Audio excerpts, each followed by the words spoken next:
Thierry Henry a tout gagné, mais jamais la couronne qu'il méritait.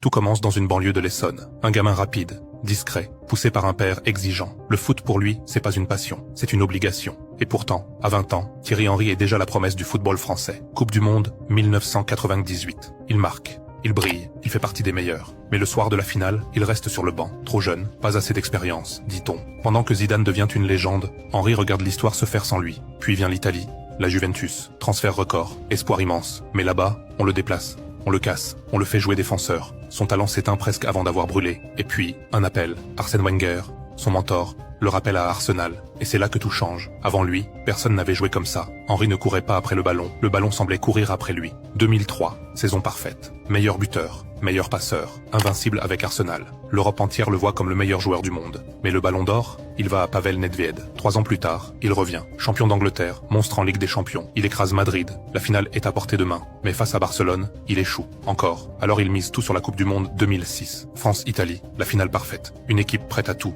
Henry marque contre le Brésil. La planète le regarde. Cette fois, il le sent. C'est peut-être la sienne. Mais à 10 minutes de la fin, tout bascule. Et la France s'effondre aux tirs au but. Le ballon d'or file à Cannavaro. Henry ne dira rien. Mais il sait. Le monde a tourné sans lui. Il gagnera plus tard la Ligue des Champions. À Barcelone. Mais il n'est plus le héros. C'est déjà l'ère de Messi et Ronaldo. Thierry Henry, c'est l'histoire d'un roi sans couronne. Un joueur qui a tout changé, sans jamais recevoir la preuve qu'il était le meilleur. Et peut-être que c'est ça, la vraie tragédie. Quand la légende survit au trophée,